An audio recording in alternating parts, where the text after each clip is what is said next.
अस्सलाम वालेकुम। तो आज एक नया फ़ीचर हम ऐड करेंगे। वो कम्प्लीटली एक तरीके से थोड़ी सी अलग चीज़ है। उसमें क्या होगा, कैसे होगा, सारी चीज़ें जो है मैं आपको इसमें एक्सप्लेन करूँगा। अब मैं यहाँ पे एक प्रोटोटाइप बना रहा हूँ, एक वेबसाइट खोल के Excel draw.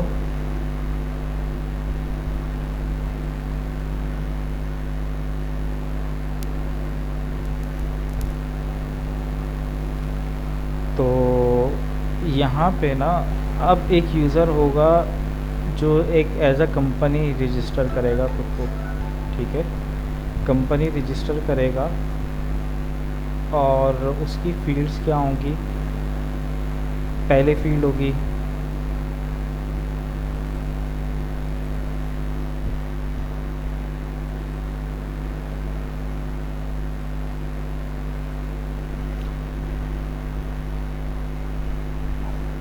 Honour name, honour email, ये कंपनी रजिस्ट्रेशन है। ठीक है, और पासवर्ड, कंफर्म पासवर्ड, ऑर्गेनाइजेशन,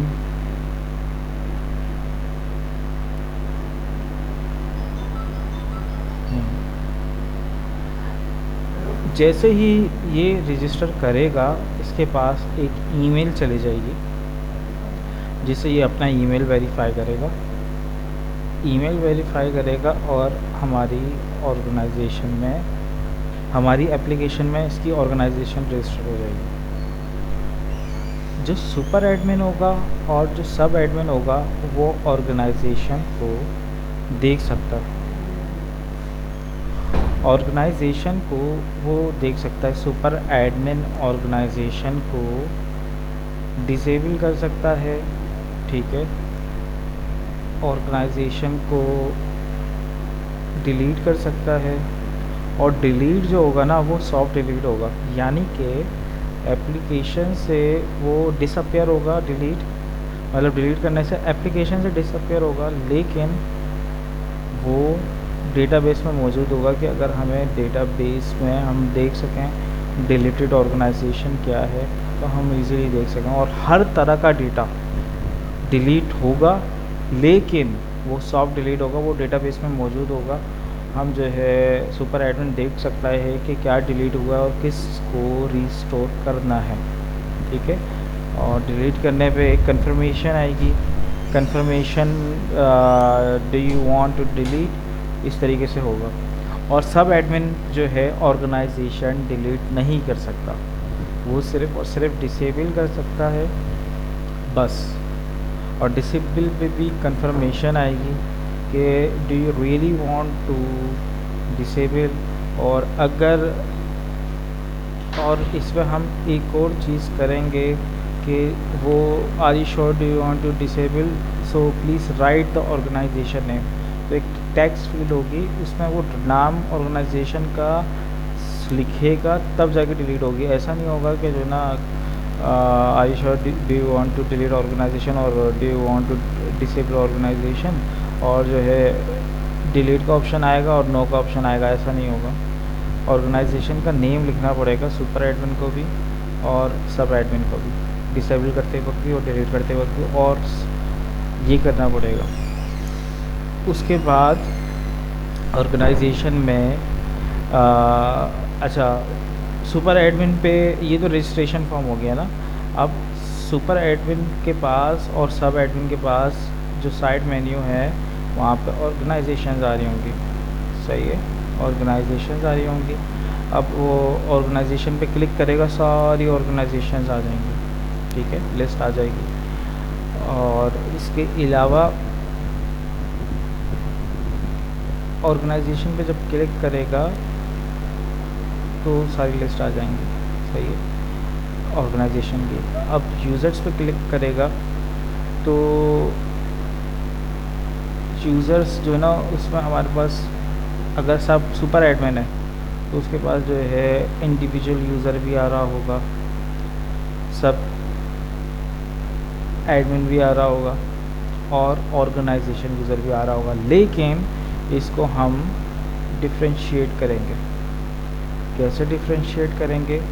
हम यहाँ पे एक वो बना देंगे टैग, यहाँ पे आएगा कैंडिडेट, यहाँ पे आएगा सबऑर्डिनेट, एक टैब होगा बेसिकली, यहाँ पे आएगा ऑर्गेनाइजेशन यूज़र। अब ऑर्गेनाइजेशन यूज़र क्लिक करता है, अब ऑर्गेनाइजेशन के सारे यूज़र्स आ रहे होंगे और नीचे फ़िल्टर लगा हुआ होगा। जब वो इस टैब पे क्लिक करता है, फ़िल्टर लगा हुआ होगा, उसमें ड्रॉप डाउन में सारी ऑर्गेनाइजेशंस आ रही होंगी सारी। अब अगर हमारे पास 10,000 ऑर्गेनाइजेशन है तो 10 ऑर्गेनाइजेशन ड्रॉप डाउन में एक साथ नहीं आएंगी। यहाँ पे सिर्फ और सिर्फ 30 ऑर्गेनाइजेशन आएंगे ड्रॉप डाउन में। और अगर वो फाइंड करता है और वो उस ड्रॉप डाउन में एग्जिस्ट नहीं करती तो वो API पे हिट होगा और डेटाबेस से वो फैच करके वो ऑर्गेनाइजेशन पे लेकर आएगा। और जब वो क्लिक करेगा, क्लिक करने के बाद वो उस ऑर्गेनाइजेशन के यूज़र्स देख सकेगा। बाय डिफ़ॉल्ट क्या होगा? सब एडमिन होगा, सही है, कैंडिडेट्स होंगे और ऑर्गेनाइजेशन यूज़र होंगे। ऑर्गेनाइजेशन यूज़र के अंदर ये ड्रॉप डाउन होगा। फिर वो बाय ईमेल भी फाइंड कर सकता है, सही है, बाय यूज़र भी बाय डिपार्टमेंट भी फाइंड कर सकता है। इस तरीके से करेगा। सब एडमिन के पास भी सेम यही ऑप्शन आएंगे, लेकिन सब एडमिन जो है ऑर्गेनाइजेशन डिलीट नहीं कर सकता, सिर्फ डिसेबल कर सकता है। डिलीट सिर्फ सुपर एडमिन करेगा। और इसी तरीके से सब एडमिन किसी भी यूज़र को डिलीट नहीं कर सकता। और डिलीट करने का मतलब क्या है? Soft delete. डेटा कोई भी हमारे डेटाबेस से डिलीट नहीं होगा, वो सिर्फ और सिर्फ एप्लीकेशन से डिलीट होगा। और ये इस तरीके से करेंगे हम, डेटाबेस में कॉलम बना लेंगे डिलीटेड ऐड का। डिलीटेड ऐड का कॉलम बाय डिफ़ॉल्ट नल होगा और जैसे ही उसके अंदर डेट आ जाती है तो इसका मतलब ये है कि ये यूज़र इस डेट और पर्टिकुलर टाइम पे डिलीट हुआ है और वो सिस्टम से गायब हो जाएगा, मतलब एप्लीकेशन से गायब हो जाएगा, डेटाबेस में एग्जिस्ट होगा। ये चीज़ हो गई। अब एक और फॉर्म होगा। अब ऑर्गेनाइजेशन यूज़र ऑर्गेनाइजेशन बन गई है, उसने रजिस्टर कर ली है, ईमेल गई, ईमेल से वेरीफाई किया, कोड डाला, यहाँ पे ईमेल वेरीफाई हो गया। अब वो डायरेक्टली लॉगिन हो जाएगा और कोई भी यूज़र जो इंडिविजुअल हो वो रजिस्टर करता है हमारी एप्लीकेशन पे, रजिस्ट्रेशन करके ईमेल वेरीफाई करेगा, वो डायरेक्ट लॉगिन हो जाएगा, उसको फिर से ईमेल पासवर्ड डालना नहीं है, ठीक है। और इसके अलावा यहाँ पे अब ये ऑर्गेनाइजेशन यूज़र जो है ना, अब अपने ऑर्गेनाइजेशन के ना यूज़र्स ऐड कर सकता है, ठीक है, अपने ऑर्गेनाइजेशन के यूज़र ऐड कर सकता है वो यहाँ पे डालेगा उसका नेम, ईमेल और पासवर्ड नहीं डालेगा, नेम ईमेल डालेगा और डिपार्टमेंट डालेगा, ठीक है। अच्छा,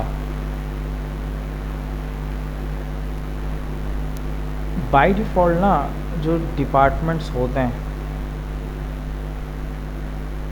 वो हमारे डेटाबेस में ऑलरेडी होंगे। वो सीडर जब चलेगा वो चलेगा तब उसमें से चैट जीपीटी से निकाल लेना कौन कौन से डिपार्टमेंट होते हैं। HR का होता है, जिसको HR की फुल फॉर्म होती है ह्यूमन रिसोर्स, सही है। फाइनेंस डिपार्टमेंट होता है, सही है। और इसके अलावा एडमिनिस्ट्रेटर होता है और इसके अलावा होता है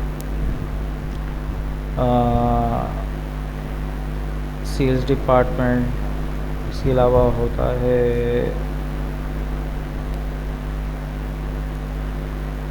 सॉफ्टवेयर इंजीनियरिंग डिपार्टमेंट। ये तुम ना सारी लिस्ट निकाल लेना। जो एप्लीकेशन जैसे ही इनिशिएट होगी, हम डिप्लॉय करेंगे तो ये सारे डिपार्टमेंट चले जाएंगे उसके अंदर, ठीक है। और इसी तरीके से एक होगा यहाँ पे, इसका नाम होगा डिपार्टमेंट, ये तो डिपार्टमेंट हो गया, इसको मैं लिख लेता हूँ यहाँ पर।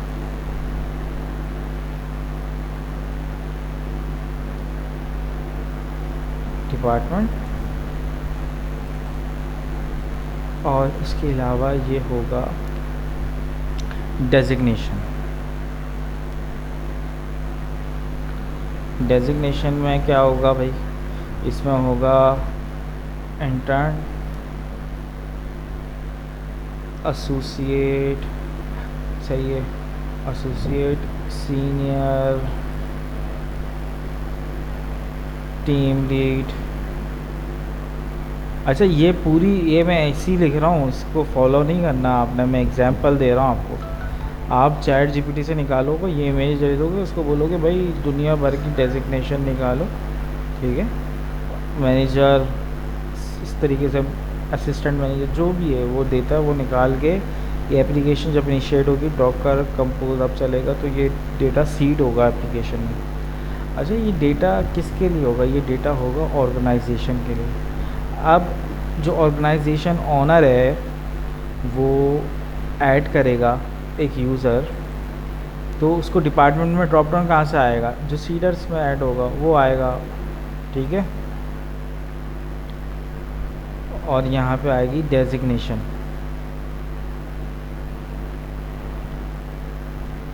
सही है, और वही कि यूज़र कब क्रिएट हुआ, ये बेसिक इन्फॉर्मेशन है,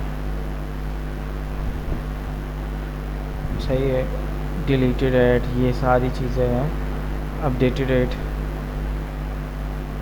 ये डेटाबेस में होती हैं कि यूज़र कब क्रिएट हुआ है, कब डिलीट किया गया है और कब अपडेट किया गया है। अब यहाँ पे आप देख रहे हो कि पासवर्ड नहीं है, क्योंकि ये बंदा और वो कर रहा है ना, ऐड कर रहा है, ऑर्गेनाइजेशन ऐड कर रहा है, तो वो पासवर्ड क्यों डालेगा इसका। अब इसकी ईमेल पे ना ऑप्शन जाएगा, इनविटेशन जाएगा कि please verify the email and set the password. ये गया इसके पास, इसके पास ईमेल आई, इसने जो है ना क्लिक किया, इनवाइट को एक्सेप्ट किया। बेसिकली ये इनविटेशन है कि भाई इस एप्लीकेशन में आओ।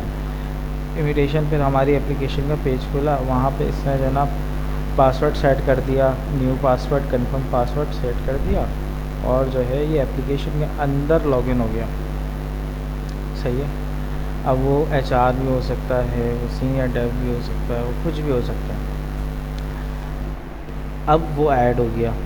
अब ऑर्गेनाइजेशन ओनर है, वो तो कुछ भी कर सकता है ऑर्गेनाइजेशन के अंदर रहते हुए, किसी और की ऑर्गेनाइजेशन को नहीं कर सकता कुछ भी, अपनी ऑर्गेनाइजेशन को कर सकता है। वो यूज़र को डिसेबल कर सकता है, ठीक है, डिलीट कर सकता है, सही है। डिलीट, फिर से बोल रहा हूँ, सॉफ्ट डिलीट होगा, ठीक है। ये सारी चीज़ें हो गई। अब क्या होगा, अब इसने बोला कि भाई ये मैं टेस्ट लिंक क्रिएट कर रहा हूँ। अब ये टेस्ट लिंक क्रिएट करेगा। अच्छा टेस्ट में क्या होगा, टेस्ट में ये एचआर इंटरव्यू है और एचआर टेस्ट। इसने एक टेस्ट क्रिएट किया और एक कैंडिडेट को ईमेल क्रिएट किया और एक ईमेल इसके साथ अटैच कर दी कि जो बंदा अपनी ये ईमेल डालेगा, अपनी ईमेल इसने डाली, इसने जिसको देना है, मतलब ये एक ज़यान नाम का बंदा है जो कि एचआर है, और इसको ऐड किया है उमर ने। उमर कौन है, ऑर्गेनाइजेशन ऐड है, ज़यान कौन है, एचआर है, और हारिस जो है कैंडिडेट है और उसका एचआर टेस्ट है। अब यहाँ पे जो है ना ईमेल डाल दी,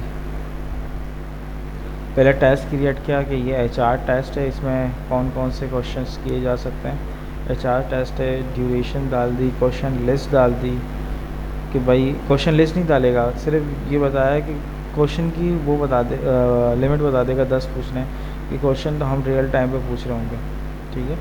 अब इस ईमेल पे, कैंडिडेट के ईमेल पे चले जाएगा, क्या कैंडिडेट के ईमेल पे चले जाएगा, you have a test please complete, और डेडलाइन मेंशन हो जाएगी, और यहाँ पे डेडलाइन भी मेंशन हो जाएगा। अगर ये डेडलाइन के बाद आता है तो ईमेल आई होगी, इसने क्लिक किया, डेडलाइन गुजर गई। अब वो टेस्ट तो नहीं कर सकता क्योंकि डेडलाइन गुजर चुकी है, तो वो रिक्वेस्ट कर सकता है please give me some time because I was busy और फलां फलां, तो उसने रिक्वेस्ट डाली। तो अब रिक्वेस्ट आई है, इस एचआर के ईमेल पे भी चले गई है, ठीक है। और एक रिक्वेस्ट का ऑप्शन आ रहा है साइड में कि भाई मुझे जो है ना टाइम दे दो। फिर से जो है ना उसने रिक्वेस्ट में जो है ना 2 डेज़ डाल दिए, फिर से उसको टाइम मिल गया और उसने टेस्ट कर लिया। अब जब टेस्ट किया तो टेस्ट की रिपोर्ट है वो चले गई किसके पास, एचआर के पास। एक वो आ रहा होगा टेस्ट की रिपोर्ट। अब वो इजीली जो है ना फाइंड कर सकते हैं कि किसका टेस्ट 100 में से कितने स्कोर्स मिले हैं, सही है। और डिफरेंट रेटिंग होगी, जैसे इसकी कम्युनिकेशन की ये रेटिंग है, ये कितना हमारे कल्चर में फिट है उसकी ये रेटिंग है, सारी चीज़ों की रेटिंग आ गई। अब जब टेस्ट क्रिएट हो रहा होगा तो जॉब डिस्क्रिप्शन भी डालेंगे कि भाई इसकी जॉब डिस्क्रिप्शन है क्या। ये जब टेस्ट कर रहा है तो फिर हमारा जो एआई सिस्टम है ना वो उसी हिसाब से सवाल पूछेगा कि भाई ये जॉब डिस्क्रिप्शन है जिसके लिए इसको हायर किया जा रहा है, और उस हिसाब से सवाल पूछो। अब सवाल पूछा उन्होंने, उसने आंसर दिया, उसने अच्छा परफॉर्म किया, सारी रिपोर्ट सारी होगी, ठीक है। और जैसे ही उसका फर्स्ट राउंड क्लियर होता है, वो सेकंड उसको जो है ना लिंक भेज सकते हैं आप, टेक्निकल इंटरव्यू होगा इसका। टेक्निकल में जॉब डिस्क्रिप्शन डाली और जो है ना लिख दिया कि जो है ना इतने क्वेश्चंस पूछने हैं और ये सारी चीज़ें। अच्छा, यहाँ पे ऑप्शन ये भी रखना है कि अगर वो चाह रहे हैं कस्टम क्वेश्चंस डालना तो वो भी डाल सकते हैं, सही है। और उसके ऑप्शंस भी डालना चाह रहे हैं तो वो भी डाल सकते हैं। ऐसा भी हो सकता है वो सिर्फ क्वेश्चन डालना चाह रहे हैं और हमसे ये एप्लीकेशन से ये एक्सपेक्ट कर रहे हैं कि जो है ना वो खुद ही ऑप्शन सेलेक्ट करें और वो एमसीक्यूज़ बना दे। और इसके अलावा कोई भी उन्होंने प्रॉब्लम ऐड की कि ये कोडिंग प्रॉब्लम है, इसको सॉल्व करना है, तो उन्होंने डिस्क्रिप्शन डाल दी और वो कोडिंग प्रॉब्लम भी वो सॉल्व कर देगा। तो यहाँ पे एचआर राउंड में ना वो कोडिंग प्रॉब्लम भी सॉल्व कर सकता है। ये सारी चीज़ें कौन करेगा, एचआर करेगा या ऑनर जो भी टेस्ट क्रिएट कर रहा है वो करेगा, ठीक है।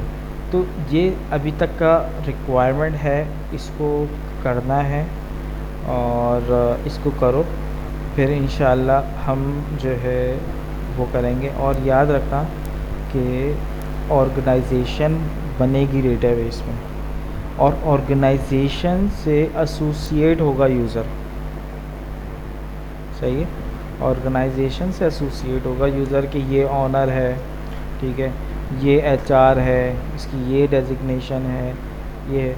और जो ऑर्गेनाइजेशन है ऑर्गेनाइजेशन के अंदर रहते हुए कुछ भी कर सकता है, वो यूज़र डिलीट कर सकता है। फिर से कह रहा हूँ, सॉफ्ट डिलीट होगा, कोई भी चीज़ डिलीट होगी, कोई भी चीज़ एक्स्ट्रा डिलीट, वो सॉफ्ट डिलीट होगी। वो एप्लीकेशन में नज़र नहीं आएगी लेकिन हमारे डेटाबेस में पड़ी हुई होगी कि अगर हम वो डेटा रिकवर करना चाहें तो वो रिकवर हो जाए। तो ये थी रिक्वायरमेंट। आई होप कि आपको समझ में आई होगी। Thank you so much.